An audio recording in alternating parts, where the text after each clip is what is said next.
కింద పడిన అమ్మగారిని హాస్పిటల్లో జాయిన్ చేసాం కదా, ట్రీట్మెంట్కి 2000 అవుతుందంట.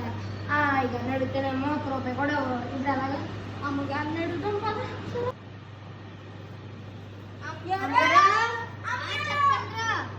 అమ్మగారు ఇందాక ఒక అమ్మాయి కింద వెళ్ళండి, మేమేమో హాస్పిటల్కి తీసుకెళ్ళామండి, ట్రీట్మెంట్కి 2000 అవుతుందంటండి.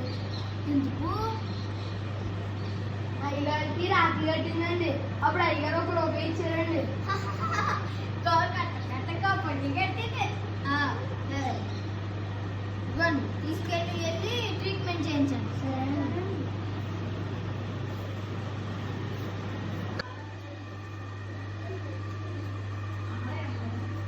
అరే అయ్యగారండి అప్పుడే బట్టలు మార్చేసుకున్నారు. అదే అర్థం కావట్లేదు. సరే అడుగుదాం కదా. అయ్యగారు అప్పుడు బట్టలు మార్చుకున్నారు. ఇప్పుడు నేను ఆ బట్టలతో ఉన్నానంటే నేను ఉన్న పెద్ద ఉన్నవాడిని అనుకుంది. అందరూ చిరాకు పుట్టేస్తున్నారా?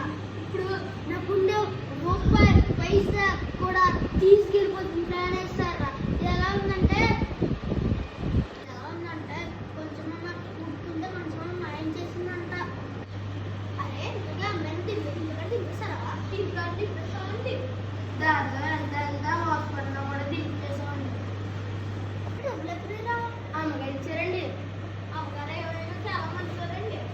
అమ్మగారు మంచివారా? అత్త సొమ్ము అల్లుడు దాడేసినట్టు నా సొమ్మును మొత్తం తీసుకెళ్ళిపోతున్నది. అవునరా? దానికి నా మంచితనం కదా, నీకు దాని మంచితనం ఎక్కువైపోయింది. అవునండి. ఇప్పుడే ఉన్నాను దాన్ని చూడండి. పట్టులే కదా, ఆ పట్టు ప్లేస్ లో ఫ్యాన్ మీరు ఉంటారేమో అంటే